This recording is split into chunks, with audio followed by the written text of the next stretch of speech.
Today I want to share on the machine of the church. సంఘము యొక్క లక్ష్యము. సాధారణంగా ఏ వ్యవస్థ అయినా సరే ప్రతిదానికి ఒక లక్ష్యం ఉంటుంది. లక్ష్యం లేకుండా ప్రారంభించేది దానివల్ల నిరుపయోగం, ఏ విధమైనటువంటి ఉపయోగం లేదు. ఎవరైనా ఒక పాఠశాల పెడితే దానికి ఒక లక్ష్యం ఉంటుంది, ఒక హాస్పిటల్ పెడితే దానికి ఒక లక్ష్యం ఉంటుంది, ఒక భవనం కడితే దానికి ఒక లక్ష్యం ఉంటుంది. అంతే తప్ప మంచి ఇల్లు కట్టి పందులు ఉండటం కోసం ఎవరు ఇల్లు కట్టరు, దానికి ఒక లక్ష్యం ఉంటుంది కదా. ప్రతి దానికి ఒక లక్ష్యం ఉంటుంది. అలాంటిది ఈ మనుష్యుడు చేత నిర్మించబడిన ప్రతిదానికి ఒక లక్ష్యం ఉంటే, మనుషుని ఆలోచనల పరంగా పుట్టినటువంటి ఈ వ్యవస్థల పట్ల ఒక్కొక్కరికి ఒక లక్ష్యం ఉంటే, సంఘము అనే వ్యవస్థ మనిషి ద్వారా వచ్చింది కాదు. సంఘము అనేది సాక్షాత్తు దేవుని ద్వారా ప్రారంభించబడినటువంటిది ఈ సంఘము. కనుక ఈ సంఘానికి ప్రభు ఒక లక్ష్యాన్ని నిర్దేశించాడు. ఒక లక్ష్యము కలిగినదిగా దేవుని సంఘము ఉన్నది. అందుకే ఈ సంఘము మనుషుని ఆలోచన కాదు, మనుషుని జ్ఞానముతో, మనుషుని సామర్థ్యముతో ఈ సంఘము నిర్మించబడేది కాదు. అలాగే మనుషుని యొక్క బలముతో, మనిషి యొక్క అధికారముతో, మనిషికున్న సామర్థ్యంతో సంఘమును కూలదోయగలిగింది కాదు. అది మన శక్తితో నిర్మించలేం, మన బలముతో కోల్చలేం. ఎందుకంటే అది దేవుని సంఘము. ప్రభు చెప్పిన మాట, నా సంఘము నిర్మిస్తాను, పాతాళ ద్వారములు దానిని అడ్డుకొన జాలవు. అంత శ్రేష్టమైన సంఘమునకు దేవుడు లక్ష్యాన్ని నిర్దేశించాడు. కనుక సంఘములో ఉన్న మనందరం కూడా సంఘము ఏర్పాటు చేసిన దేవుని యొక్క లక్ష్యం ఏంటో తెలుసుకొని సంఘములో మనం జీవించాలి. ఇవాళ చాలామంది మనకి ఎవరైనా కానీ ఇళ్లలో ఉద్యోగం రాగానే వాళ్ళకి ఒక గోల్ ఏర్పడిపోద్ది. ఫస్ట్ 5 ఏళ్ళు ఉద్యోగం కోసం అప్పు తీర్చాలి, తర్వాత నుంచి బండి కొనుక్కోవాలి, కారు కొనుక్కోవాలి, ఇల్లు కొనుక్కోవాలి. ఒక్కొక్క లక్ష్యం ఒక్కొక్కటి ఏర్పడిపోతూ ఉంటుంది. అన్నిటి పట్ల ఇలాగే ఉంటుంది. వ్యాపారం చేసినవాడు మొదటి 2 సంవత్సరాలు లాభాన్ని అపేక్షించొద్దు. మొదటి 2 సంవత్సరాలు కష్టపడదాం, 3వ సంవత్సరం లాభం పొందుదాం, ఒక లక్ష్యం ఉంటుంది. చదువుకునేవాడు ఒక నెల ఆటపాట తిరిగినా 2వ నెల నుంచి చదవకపోతే ఫెయిల్ అవుతాం, ఒక లక్ష్యం ఉంటుంది. విచారం ఏంటంటే సంఘంలోకి వచ్చే వాళ్ళకి మాత్రమే ఒక లక్ష్యం ఉండదు. మారు మనసు పొందాం, బాప్తీసం పొందామంటే మనకు ఒక లక్ష్యం ఉండాలి, మనకు ఒక గురు ఉండాలి. నేను ఎందుకు బాప్తీసం పొందాను, ఎందుకు నాకు ప్రభు రక్షణ అనుగ్రహించాడు, నా కొరకు ప్రాణం పెట్టి మరీ ప్రభు నన్ను ప్రత్యేకపరచుకున్న సమూహంగా ఒక గుంపుగా ప్రభు నన్ను చేశాడంటే నా పట్ల ప్రభువుకు ఉద్దేశం కలిగి ఉందని, ప్రభు కలిగిన ఉద్దేశాలు ఏంటో గమనించి ఆ లక్ష్యం వైపుగా పరిగెత్తే సంఘము ప్రభువుని మహిమపరిచే సంఘమై ఉంటుంది. దేవుని సన్నిధిలో మనం సంఘం యొక్క లక్ష్యాన్ని మనం తెలుసుకోవాలి.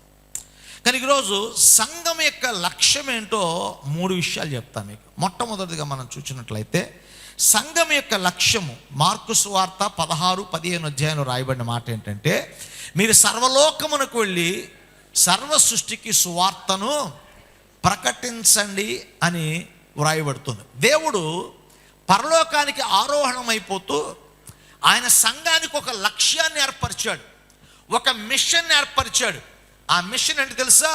మీరు సర్వలోకములోనికి వెళ్ళి సువార్తను ప్రకటించండి అనే మాట మనం అక్కడ చూస్తూ ఉన్నాం.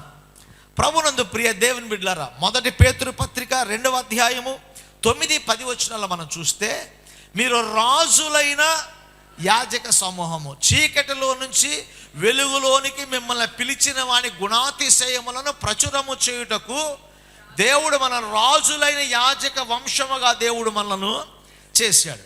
కనుక దేవుడు పాపులమైన మనల్ని కనికరించి తన స్వరక్తం ఇచ్చి మన కొరకు ప్రాణం పెట్టి మనల్ని రక్షించి లోకం నుంచి ప్రత్యేకపరిచినటువంటి దేవుని ఉద్దేశం ఏంటో తెలుసా?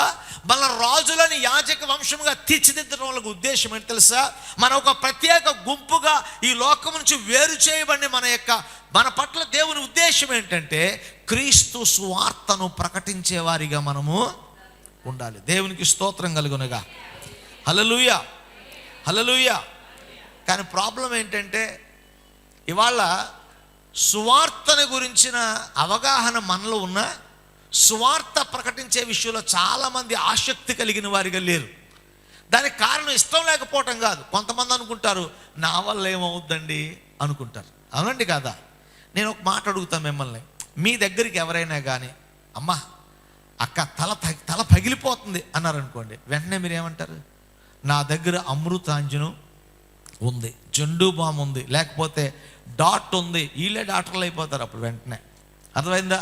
నాకు కడుపు నొప్పి అనగానే వెంటనే వీరిలో ఉన్న ఒక వైద్యుడు బయలుదేరుతాడు, అవునా? లేకపోతే వాళ్ళకి ఏదైనా సమస్య ఉందంటే పలాని సలహా చెప్తే ఒక లాయర్ అయిపోతాడు. అర్థమైందా? ఇల్లు కడుతున్నామంటే వెంటనే ఒక ఇంజనీర్ అయిపోతాడు. కనుక ఇంజనీర్ కాకపోయినా ఇంజనీర్ సలహా ఇచ్చేస్తాడు. వైద్యుడు కాకపోయినా కావలసిన వైద్యాన్ని చెప్పేస్తాడు. ఒక లాయర్ కాకపోయినా కావలసిన సూచనలు ఇచ్చేస్తాడు. ఇన్ని విధాలుగా మనిషి మారిపోతాం. కానీ కారణం ఏంటి? మనకున్న పరిజ్ఞానాన్ని మనం చెప్పేస్తాం, మనకు అర్థమైంది కాబట్టి చెప్పేస్తాం. కానీ మనకు ప్రాబ్లం ఎందుకు? సువార్త ఎందుకు ప్రకటించడం అంటే అసలు సువార్త అంటే ఏంటో తెలియదు కాబట్టి మనం ప్రకటించం. నేను వాళ్ళు సింపుల్గా చెప్పేస్తా. సువార్త అంటే ఏంటి తెలుసా? సువార్త మీరు గుర్తుపెట్టుకోండి, లేకపోతే ఇంటికి వెళ్ళిన తర్వాత మళ్ళీ యూట్యూబ్లో మరలా చూడండి. కానీ సువార్త అంటే ఏంటో మాత్రం చాలా సూక్ష్మంగా మనం తెలుసుకోవాలి. సువార్త అంటే ఏంటి తెలుసా? దేవుడు మానవాళ్ళని ప్రేమించి ఈ లోకానికి దేవుడిచ్చిన పరమ ఔషధము దేవుని యొక్క సువార్త. సువార్త అంటే తెలుసా? మానవాళి జీవితాన్ని తృప్తిపరచడానికి దేవుడిచ్చిన జీవాహారము దేవుని యొక్క సువార్త. మానవాళి యొక్క దాహార్తిని తీర్చేది దేవుని యొక్క సువార్త. మానవాళి జీవనాన్ని సరైన మార్గంలో నడిపించే దిక్సూచి దేవుని యొక్క సువార్త. నిరీక్షణ లేని వారికి నిరీక్షణ కలిగించేది దేవుని సువార్త. బంధకాల్లో ఉన్నటువంటి వారికి వారి జీవితాలు బంధకాలను విడిపించే తాళపు చెవి దేవుని సువార్త. అంత మాత్రమే కాదు, మానవాళిని దేవునికి సమీపంగా చేసే వారధి దేవుని సువార్త. అన్నిటికీ మించి మానవ జీవితాన్ని నిత్య నాశనం నుంచి తప్పించి నిత్య జీవానికి తీసుకెళ్లే పరమ ఆశీర్వాదపు గని దేవుని యొక్క సువార్త. ఈ 4 మాటలు చెప్పడం రాదా? ఇప్పుడు చెప్పారు కదా, పారాసెటమాల్, బరాల్గన్, అమృతాంజం, జండు బామ్, శారీ, ఇవన్నీ చెప్పేశాం కదా. ఇవన్నీ మనం అందరం. మరి సమస్యల్లో ఉన్న వారికి, చీకట్లో ఉన్న వారికి ఔషధం ఏంటంట? యేసు అనే సువార్త. దేవునికి స్తోత్రం కలుగును గాక. నిరీక్షణ లేని వారికి మనం చెప్పే ఆదరణ మాట, క్రీస్తుని గురించిన మాట వారికి నిరీక్షణ కలుగు చేస్తే అదేంటంటది? అది సువార్త. మరొక మాట నేను చెప్పాలి. సువార్త అంటే ఎంత శక్తి కలిగింది తెలుసా? సువార్త బీడు భూమిని సస్యశ్యామలముగా చేసే విత్తనము దేవుని యొక్క సువార్త. ఒక భక్తుడు చెప్పిన మాట, there is no barren land with the seed of the gospel. సువార్త అనే విత్తనం ద్వారా బీడు బారిపోయిన భూమి అంటూ ఏది ఉండదు. ఎలాంటి బీడు బారిన భూమి అయినా సరే సువార్త విత్తగానే అది ఫలిస్తుంది, పుష్పిస్తుంది, అనేకులకు ఆశీర్వాదకరంగా వారిని మారుస్తుంది. ఒకటి మత్తయి సువార్త 13వ అధ్యాయంలో విత్తువాని గురించి ఉపమానం చెప్పినప్పుడు ఆ విత్తనము అది మంచి నేలలో ఫలించింది, ముళ్ళ కంపలో ఫలించింది, రాళ్ల మధ్య కూడా ఫలించింది. కనుక విత్తనంలో లోపమేమి లేదు. పరిస్థితుల అనుకూలతను మనం సృష్టించలేకపోవడమే తప్ప విత్తనం అనేది అది ఏ నేలలో అయినా సరే విత్తనం ఫలించడం మాత్రం తథ్యం. ఆ సువార్త అనే విత్తనం అంత బలమైనటువంటిది. అందుకే there is no barren land with the gospel. సువార్త అనే విత్తనం ద్వారా ఏ నేల కూడా బీడు భూమి కాదు. కానీ ఈరోజు నా మాట ఎందుకు చెప్పాను తెలుసా? ఈరోజు చాలా బీడు భూములు లాంటి జీవితాలు ఉన్నాయి, ఫలింపు లేని జీవితాలు ఉన్నాయి, శోక సముద్రంలోని జీవితాలు ఉన్నాయి. కానీ సువార్త అనే విత్తనం వారి హృదయంలో వేసినప్పుడు మోడు బారిన వారి జీవితాలు ఫలించడం ప్రారంభిస్తాయి. దేవునికి స్తోత్రం కలుగును గాక. హల్లెలూయా. మీ కొన్ని ఉదాహరణలు చెప్తా నేను. మత్తయి సువార్త 8వ అధ్యాయం 8వ వచనంలో మనం చూసినట్లయితే అక్కడ యేసు ప్రభు దగ్గరికి ఒక ఆయన వచ్చాడు. ఒక ఆయన వచ్చాయా, మా సేవకుడు చాలా బాధలో ఉన్నాడు, చాలా వ్యాధిలో ఉన్నాడయ్యా, ఆయన చనిపోవడానికి సిద్ధంగా ఉన్నాడు, దయచేసి ఒకసారి వచ్చి ప్రార్థన చేయి అని అడిగిన ఆ వ్యక్తి ఆయన ఏమన్నా తెలుసా? నువ్వు మాట మాత్రము సెలవిస్తే చాలు, నా దాసుడు బాగుపడతాడు. ఏమి సెలవిస్తే? అయ్యా ఒక్క టాబ్లెట్ ఇస్తే చాలు అనలా, ఒక ఔషధం ఇస్తే చాలు అనలా. నీ ఒక్క మాట మాట్లాడితే చాలు, చావ సిద్ధమైన వాడు, చావుకు సిద్ధంగా ఉన్నవాడు లేచి నాట్యం ఆడతాడని ఒక అధికారి గుర్తించి, ప్రభువా ఐ నీడ్ యువర్ వర్డ్ అన్నాడు. అది ఈరోజు ప్రపంచంలో చాలామంది చావ సిద్ధమైన వాళ్ళు ఉన్నారు, చచ్చిన వాళ్ళు ఉన్నారు. విశేషం ఏంటంటే చాలా ఔషధం చావ సిద్ధమైన వాడిని బ్రతికిస్తుందేమో కానీ దేవుని మాట అనే సువార్త విత్తనము చచ్చిన వాడిని కూడా బ్రతికిస్తుంది. లాజరు లాజరు అంతే. నీకేమైనా చేశాడా? చీపురితో కొట్టాడా? కర్రలతో కొట్టాడా? ఏమనలేదండి. చెప్పిన మాట, లాజరు బయటికి రా. ఏంటది? దేవుని మాట. ఏంటంటే దేవుని యొక్క సువార్త. కమౌట్. ప్రభు పిలిపే సువార్త, ప్రభు యొక్క మాటే సువార్త. కనుక ఈరోజు సువార్త చెప్పటం అంటే మనం ప్రజలకు ఔషధాన్ని ఇవ్వటం, వారి యొక్క రోగాల నుంచి విడిపించబడటానికి మార్గాన్ని చూపించటం, వారి నడవడికి కావలసిన దిక్సూచిగా దేవుని వాక్యాన్ని అందించడం, ఇదే సువార్త. ఈరోజు చాలామంది సువార్త ప్రకటించలేనటువంటి స్థితిలో మన వాళ్ళు ఉన్నారండి. అద్భుతం ఏంటి తెలుసా? కొంతమందికి ఎంత చెప్పినా ఎంతమంది అయినా మారరండి. కానీ సువార్త ద్వారా మారిన ఒక విషయం చెప్పాలి మీకు. ఇక్కడ మారేవాళ్ళు పలు రకాలు ఉంటారు. చెప్పనా వద్దా? చెప్పమంటారా? మారు మనసు పొందేవాళ్ళు పలు రకాలు ఉంటారు. మీరే రకం? అసలు ఏ రకం నేను చెప్పాలిగా ముందు కదా. ఒకళ్ళు అద్భుతాన్ని చూసి మారేవాళ్ళు. చెప్పండి ఎలాగా? అద్భుతం కోసం వచ్చి దాన్ని చూచి మారేవాళ్ళు కదండి. రెండోది ఆశపడి దేవుని దగ్గరికి వచ్చేవాళ్ళు. ఆశపడి దేవుని దగ్గరికి వచ్చేవాళ్ళు. మనకి ఏం కలుగుతుందా, ప్రభు దగ్గరికి వస్తే ఏం లాభం కలుగుతుందా, ఉద్యోగం వస్తుందా, వ్యాపారం వస్తుందా, డబ్బులు వస్తాయని ఆశించి వచ్చేటటువంటి వాళ్ళు కొంతమంది ఉంటారు. మరి కొంతమంది ఎలాంటి వాళ్ళు ఉంటారు తెలుసా? సువార్త విని మారు మనసు పొందేవాళ్ళు ఉంటారు. దేవునికి స్తోత్రం కలుగునుగా. హల్లెలూయా. అదే మీరు ఏ రకం అని అడిగాను అనుకోండి, మీరేం చెప్తారు? నేను సువార్త విని మారు మనసు పొందానని చెప్తారు. మీరేం సమాధానం చెప్పక్కర్ నాకు తెలుసు. కానీ సువార్త విని మారు మనసు పొందిన వాళ్ళు చేసే పని మాత్రం చేయరు. సువార్త విని మారు మనసు పొందే వాళ్ళు ఏం చేస్తారండి? సమరయ స్త్రీ ఏం చేసింది? సమరయ స్త్రీ ఒక వ్యభిచారి, ఒక క్యారెక్టర్లెస్ ఉమెన్. అవునండి, అక్రమ సంబంధాలు కలిగినటువంటి ఆవిడే. కానీ ఒకరోజు యేసు ప్రభుని ఆమె కలుసుకున్నప్పుడు, యేసు ప్రభు ఆమె నిజ జీవితాన్ని బహిర్గతం చేసినప్పుడు, ఆమె యేసు చెప్పిన సువార్తను నమ్మి తన బ్రతుకును మార్చుకోవడం కాకుండా మారిన ఆ బ్రతుకును సమాజంలోకి తీసుకెళ్ళి బీడు బారిపోయింది. యూదులందరూ కూడా సమరయులంటే అసహించుకుంటున్నారు. సమరయులంటే వ్యభిచారులని, దొంగలని, అన్యులని తోలనాడుతున్నారు. అలాంటి వారిని పట్టించుకోకుండా ఒక మోసపూరిత శపితమైన జనాంగంగా మిగిలిపోతే, ఆ మిగిలిపోయినటువంటి ఆ జనాంగానికి సువార్త విత్తనం ద్వారా మారు మనసు పొందిన ఈమె ఈ సువార్త విత్తనాన్ని ఆ బీడుబారిన సమరయుల ప్రాంతం మొదలుపెట్టగా సమరయుల ఉద్యమం మొదలైంది. వేల కొలది ఆత్మలు రక్షించబడ్డాయి. ప్రభు కార్యాలు అక్కడ జరిగాయి. మనం ఇందులో స్పెషలిస్టులు తెలుసా? మనం ఎందులో స్పెషలిస్ట్ తెలుసా? ఎవరైనా తప్పు చేస్తే వాళ్ళని పట్టుకొని వాళ్ళిది అని చెప్పడంలో స్పెషలిస్ట్. ఈ సువార్తని మారు మనసు పొందిన వాళ్ళ లక్షణం కాదు ఇది. సువార్త పొంది మారు మనసు పొందిన వాళ్ళ లక్షణం ఎలా ఉంటుంది? ఇతరుల తప్పులు ఎంచేవాడు కాదు వీడు. వాడు తప్పును సరి చేసుకొని తప్పు చేస్తున్న వారిని కూడా బయటికి లాగటానికి ఇష్టపడేవాడై ఉంటాడు. సమరయ స్త్రీ నేర్పించేది అదే.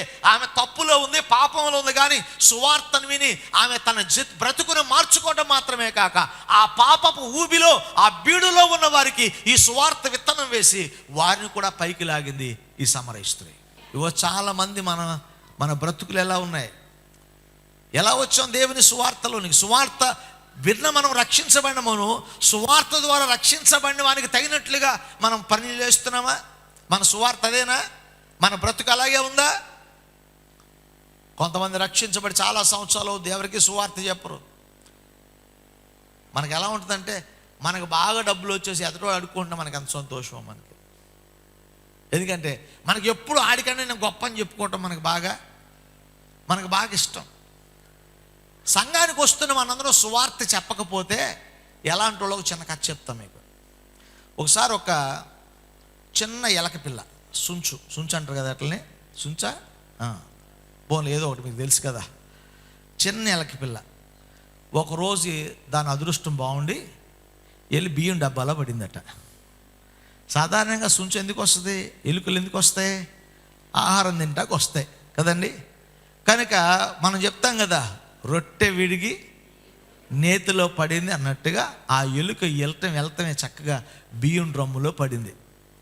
వెంటనే దాని కళ్ళలకు రెక్కలొచ్చి, ఇక నుంచి నేను రేపటి నుంచి ఏం చేయక్కర్లా, ఇది తింటమే నా పని అనుకొని రోజు ఆ బియ్యం తింటా మొత్తానికి డబ్బాలో ఉన్న బియ్యం అయిపోయే వరకు తినేసింది. ఒక రోజు వచ్చింది, డబ్బాలో బియ్యం అన్నీ అయిపోయినాయి. ఇప్పుడు ఇది బయటికి రావాలనుకుంటుంది, కానీ బయటికి రాలేకపోతుంది. కారణం ఏంటంటారు? బలం ఎక్కువైపోయింది. ఇప్పుడు బలం ఎక్కువైపోయింది. ఇప్పుడు ఆ బలానికి సరిపడే మేత లోపల లేదు. అది బయటికి రావాలనుకుంటుంది కదా, అది రాలేకపోయింది. సమృద్ధి అయిన ఆహారముతో తిని బాగా బలపడి తను బలపడిన దానికి ప్రతిగా చేయనటువంటి పని వల్ల ఆ బలమే దానికి మరణాన్ని తీసుకుని వచ్చింది. ఈ మాట ఎందుకు చెప్పాను తెలుసా? క్రైస్తవ విశ్వాసులట సుఖాశక్తి గలవారట. నేను చెప్పట్లేదు, బైబిల్ చెప్పిన మాట ఏంటంటే చాలామంది సుఖాశక్తి గలవారు. ఎంత సుఖం ఎరిగిపోయారంటే అసలు మామూలు సుఖం కాదండి కదా. ఇప్పుడు అన్నీ ఏసీ చర్చిలు, కుర్చీలు, ఇంకేంటి ఇంకా కుషన్లు లేవని దెబ్బలాడుతున్నారు కొంతమంది. కుషన్లు ఇంకేంటి, బెడ్ వేద్దాం శుభ్రంగా.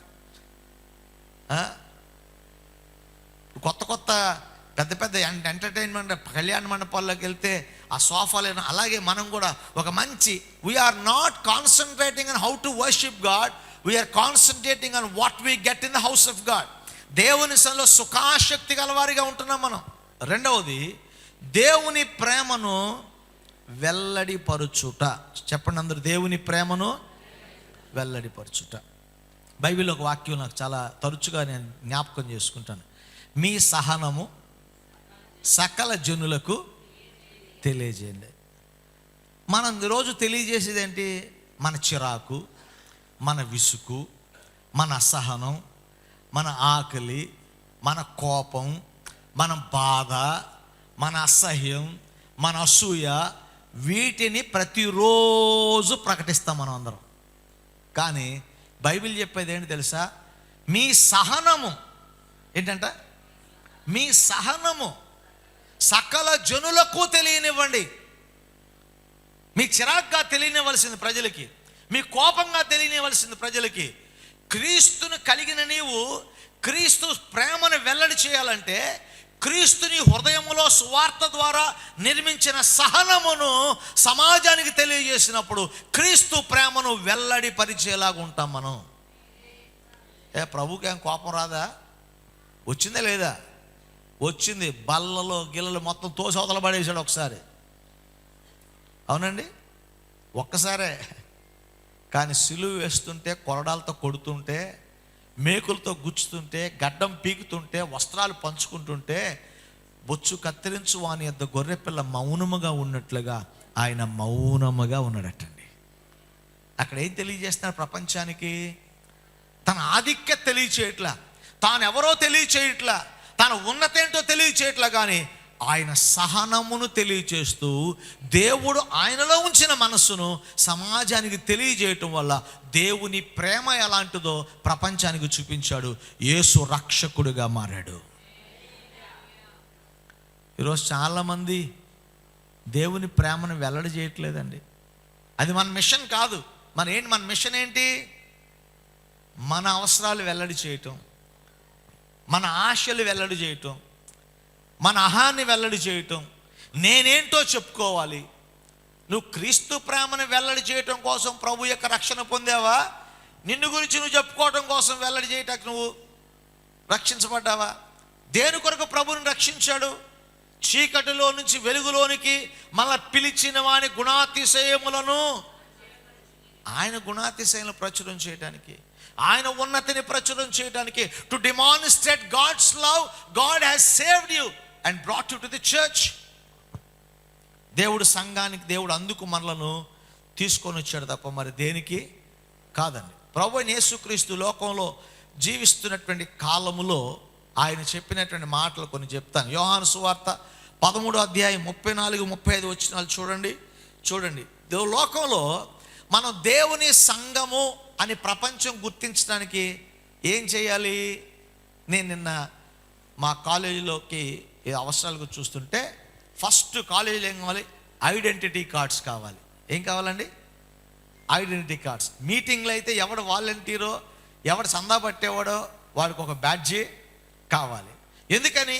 వీడు దీనికి ఆధికృతంగా ఇవ్వబడినటువంటి వ్యక్తి, వీడి పని చేయడానికి నిర్ణయించబడిన వ్యక్తి అని ప్రజలు గుర్తించడం కోసం వానికి గుర్తింపు అధికారపూర్వకంగా మనం ఇస్తున్నాం, అవునా? కానీ ఇప్పుడు దేవుని పిల్లలమని నువ్వు క్రీస్తుని గురించి సమాజానికి చెప్పటం కోసం, అది నువ్వు క్రీస్తు ప్రేమను వెల్లడి చేయటం కోసం ఏం చేస్తే వెల్లడవుతావు? ఏం చేస్తే ప్రభు వెల్లడిపరచబడతాడు? నువ్వు ఎవరి వారు గుర్తించాలంటే నీలో ఏ లక్షణం ఉండాలి? యోహాను సువార్త 13 చూడండి, 34-35 వచనాలు. మీరు ఒకరిని ఒకరు ప్రేమింపవలనని మీకు క్రొత్త ఆజ్ఞ ఇచ్చుచున్నాను. నేను మిమ్మల్ని ప్రేమించినట్లే మీరును ఒకరిని ఒకరు ప్రేమింపవలెను. మీరు ఒకని ఎడల ఒకరు ప్రేమ కలిగిన వారై దీనిని బట్టి మీరు నా శిష్యులని అందరూ తెలుసుకుందరు. దేవునికి స్తోత్రం కలుగునుగా. యేసు ప్రభు శిష్యుడను నేను అని అందరూ తెలుసుకోవటానికి ఏం చేయాలి? ఇలా సూట్ వేసుకుని వెళ్ళాలా, వైట్ ప్యాంట్ వైట్ షర్ట్ వేసుకుని వెళ్ళాలా, చేతిలో బైబిల్ పట్టుకొని వెళ్ళాలా, ఇంకేం చేయాలి? నడుస్తా మెళ్ళ ఒక బోర్డు వేసుకుని తిరగాల, షర్ట్ సువార్త మొత్తం టైటిల్ రాసుకొని వెళ్ళాలా. నేను మొన్న పాస్టర్స్ మీటింగ్కి వెళ్ళా విజయవాడలో. ఆయన షర్ట్ నిండా వాక్యాలే ఉన్నాయి మొత్తం అంతా, షర్టు ప్యాంట్ అంత వెరైటీగా ఉన్నాడు మనిషి. కానీ దాన్ని చూసి ఎంతమంది మారు మనసు పొందారు నాకు తెలియదు. కానీ నీవు యేసు ప్రభు శిష్యుడు అని తెలుసుకోవటం కోసం నీ బట్టల వల్ల ఏం రాదండి. అలా గుడికి వచ్చేటప్పుడు ఉన్న సినిమా యాక్టర్లు రమ్మని కాదు నా ఉద్దేశం.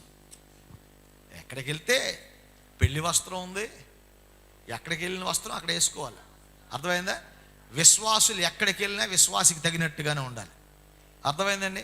ఆదివారం గుళ్ళో యేసు ప్రభు శిష్యుల్లాగా, సోమవారం సినిమా యాక్టర్లాగా ఉండమని కాదు. దేవుని పిల్లలు ఎక్కడికి వెళ్ళినా మనం దేవుని పిల్లల్లాగే మనం కనిపించాలి. మన యొక్క వస్త్రధారణ తగుమాత్రం ఉండాలి, మన అలంకరణ తగుమాత్రం ఉండాలి, విశ్వాసికి తగినట్లుగా ఉండాలి, స్త్రీ అయినా పురుషుడైనా కానీ, అర్థమైందండి? కనుక ప్రతి ఒక్కరు కూడా ఇది జ్ఞాపకం చేసుకోవాలి. నేను చెప్పే మాట ఏంటి?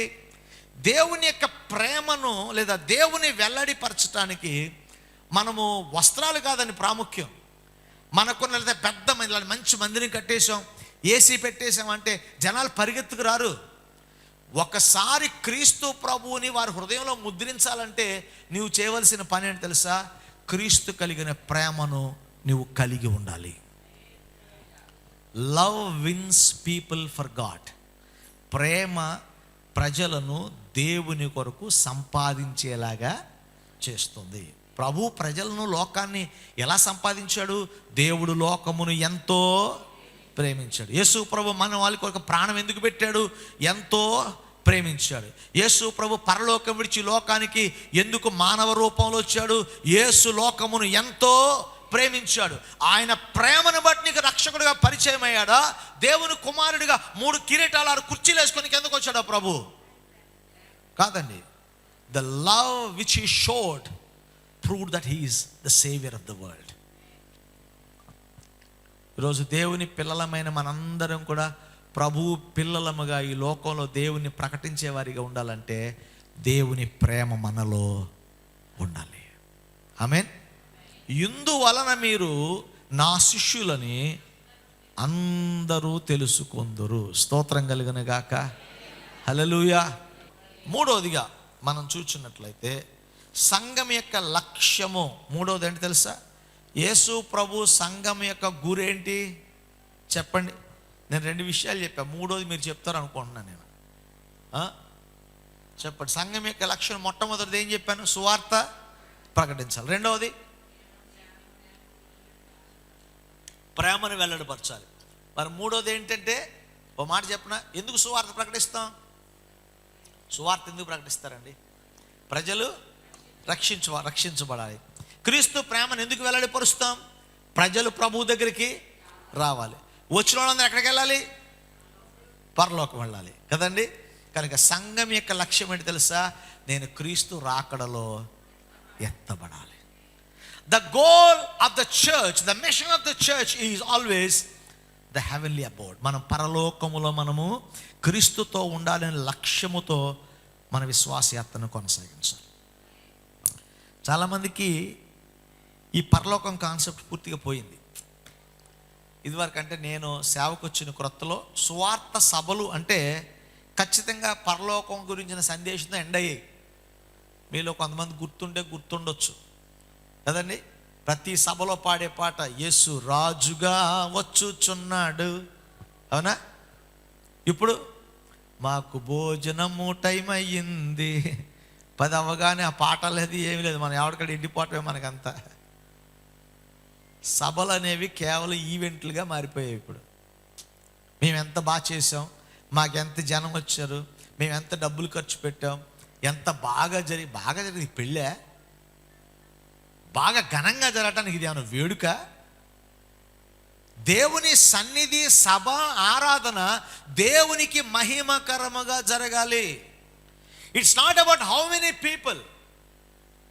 నా పద్యం నాకు గుర్తులేదు కానీ గుర్తు చేస్తే మీకు గుర్తుంటే పూర్తి చేసుకోండి. ఏంటా పద్యం? గంగి గోవు పాలు గరిటెడైన కడవైనను కరము పాలు చాలు అని ఒకసారి తెలుసా? వేమన శతకం ఒకటి ఉంది. అంటే శ్రేష్టమైన ఆవు పాలు కొద్దిగైనా చాలు, గాడిద పాలు బిందులున్నా వేస్ట్ అని దాని అర్థం. ఆ పద్యం యొక్క సారాంశం. ఎప్పుడో కదా మన చదువు అసలే వీక్, అందుకే గుర్తులేదు పూర్తిగా. ఇవాళ మనకేంటంటే మంది కనపడాలి. మనకు కూడా ఇంట్లో ఫ్రీగా ఉంటే ఇష్టం ఉండదు. ఉన్న ప్రతి ఖాళీలో సామాన్ దోపేస్తాం. మనకంతా మన కంటి నిండా కనపడాలి. మనకంతా చెత్త చెదరం, అందులోంచి మళ్ళీ గొంగల పురుగులు, అందులోంచి కాక్రోచెస్ ఇవన్నీ బయటకు వస్తుంటే మనకి అమ్మమ్మ ఎందుకు ఆ చెత్త అంతా పేర్చుకుంటే చెత్తే వస్తుంది మన దగ్గరికి. చెత్త పేర్చుకునే వాళ్ళందరికీ మారు మనసు ప్రభు ఇచ్చునుగాక. ఎంత సీరియస్గా చూస్తున్నారు మన వాళ్ళంతా. చెత్త పేరుది ఏమొస్తుంది అక్కడ? కాక్రోచ్ అంటే ఏమంటారు తెలుగులో? బొద్దింకలు, బల్లులు, నల్లులు. ఇవన్నీ మంచం తయారు చేయించుకుని వాటితో పాటు బెనిఫిట్కి వస్తాయండి? రావు. నెలకోసారి కూడా బెడ్ బయట అయిపోతే వస్తాయి అయ్యే. మరి మనం చాలాసార్లు చెత్త పోగేసుకుంటున్నాం. నేను ఎందుకు ఈ ప్రస్తావన చెప్పాను తెలుసా? ఈరోజు అన్ఫార్చునేట్లీగా మా సేవకుల సమాజంలో మా పాస్టర్లు అందరం కూడా దేనిలో కాటప్ అయిపోయింది తెలుసా? పెద్ద సభలు డేట్ అడిగితే ఇస్తాం, చిన్న సభలు డేట్ అడిగితే ఇవ్వం. ఎక్కువ మంది ఉంటే వెళ్ళాలని ప్రయాసపడుతుంటాం, ఎక్కువ మంది రావాలని కోరుకుంటాం. ఇవాళ మనం ఆత్మలు సంపాదించాలనే ఆలోచనలో నుంచి మందిని పోగేసుకోవాలనే ఆలోచనలోకి వచ్చారు. చాలా విచారం. యేసుక్రీస్తు యొక్క సంఘము దేని కొరకు ఆశపడాలి తెలుసా? క్రీస్తు రాకడ కొరకు. మన యొక్క ఆలోచన అంటే దేని మీద ఉండాలండి? అందుకే వాక్యం చెప్తుంది, భూ సంబంధమైన వాటి మీద మనసు పెట్టకుండా మీరు పైనున్న వాటి మీద మీ మనస్సు పెట్టండి. మీ మనసు అంతా ఎప్పుడు యేసు ప్రభు వస్తాడు, ఎప్పుడు ఆ కడబోర ధ్వని మ్రోగుతుంది, ఎప్పుడు ఆ బోర శబ్దం వినాలి, ఎప్పుడు యేసయ్య త్వరగా రాబోతున్నాడు, ఎప్పుడు మహిమ రూపం దాలుస్తానని ఆ ఆశతో అపేక్షతో ప్రభు రాకడ కొరకు ఎదురు చూడాలి మనం. యేసు ప్రభు రాకడ గురించి అప్పుడు వచ్చేస్తాడండి కొంప తీసి అన్నట్టు కొంతమంది. అప్పుడే వచ్చేస్తాడండి ప్రభు, రావద్దని చెప్పండి. ఇంకా చేయాల్సిన పనికి మాలిన పనులు చాలా ఉన్నాయండి. ఇంకా ఈ లోకంలో వ్యాధులు బాధలు అనుభవించాలండి. పోనీ ఒకవేళ మీకు బాగా సంపద వచ్చింది, బాగా ఆశీర్వాదం వచ్చింది, బతికినంతకాలం సుఖంగానే బతికేస్తాం అనుకుంటున్నారా? కాదండి. ఎంత సంపద ఉన్నా, ఎంత సౌకర్యం ఉన్నా దేని శ్రమలు దానికి ఉంటాయి. కానీ సంపద ఉన్నా లేకపోయినా, ఆరోగ్యం ఉన్నా లేకపోయినా, నీ సమస్యలకు, నీ ప్రతికూలతలకు, నీ ఆటంకాలు లయమైపోయే ఒకే ఒక్క రోజు నా యేసయ్య కడబోర ధ్వనితో మేఘారుడై భూమి మీదకి వస్తున్నప్పుడు ఆ దినమును మొదలుకొని ఎత్తబడిన ప్రతి వారికి ఈ లోకములో యాతనలు ఉండవు, ఈ లోకంలో శ్రమలు ఉండవు. నిరంతరం యేసుతో పాటు యుగయుగములు ఆనందించే వారిగా మనం ఉంటాం. మా పరమ తండ్రి మీకు వందనాలు. ఈ సమయంలో నాయనా నీ సంఘముగా ఏర్పరచుకున్న మా లక్ష్యాన్ని మాకు తెలియజేసిన దేవా, సువార్త ప్రకటిస్తూ నిన్ను పోలి జీవిస్తూ మీ రాకడ కొరకు ఆయుత్తపరచబడుతూ జీవించే మహద్భాగ్యము నీ బిడలమైన మాకు దయచేయండి.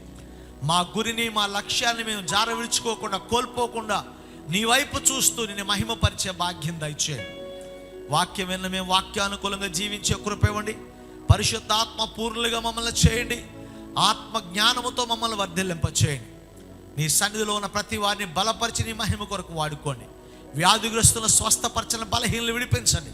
నీ సన్నిధి మేమందరం కలిగి జీవించే భాగ్యం అనుగ్రహించి మీరే మహిమ పొందమని, నీ రాకడ కొరకు ఎత్తబడే గుంపులో మేము ఉన్నట్లుగా ఆశ కలిగి నీ రాకడ కొరకు కనిపెట్టే భాగ్యాన్ని మాకు దయచేయమని యేసు నామమున అడిగి వేడుకొని ప్రార్థిస్తున్నాము తండ్రి.